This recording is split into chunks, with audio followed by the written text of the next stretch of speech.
Welcome to Spring LIB.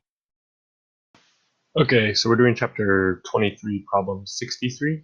So in this case, we're talking about the liquid drop model of the nucleus, which suggests that they can split apart in fission. So we want to consider a uranium nucleus fissioning into two spherical charge fragments of Q1 being positive 38e, and the second one, Q2, being positive 54e, with radii of 5.5 times 10 to the negative 15 meters and R2 of 6.2 times 10 to the negative 15 meters. It wants us to calculate the electric potential of these fragments, assuming that the charge is distributed uniformly and that their surfaces are initially in contact at rest. So using energy conservation, we know that the initial is going to equal the final. Initially, they're at rest, so they're only at potential.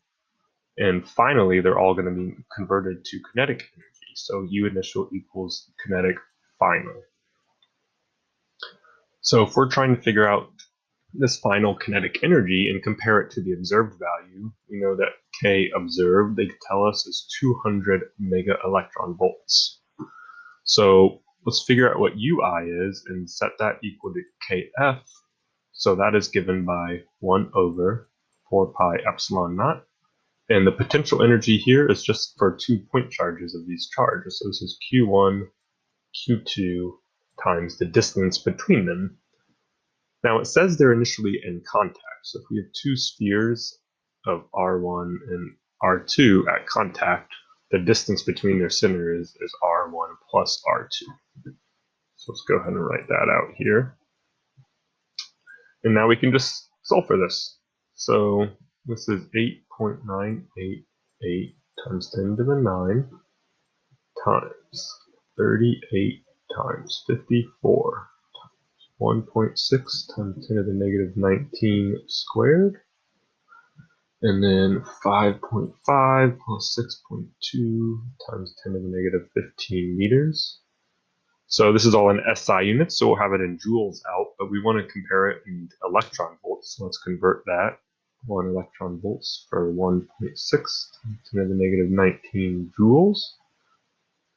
Cool. So we can plug all this in our calculator now and see that this comes out to being 250 times 10 to the 6 electron volts, or 250 mega electron volts. So it's saying our initial potential energy does not all get converted to the observed kinetic energy, which is interesting because that means that energy is being released.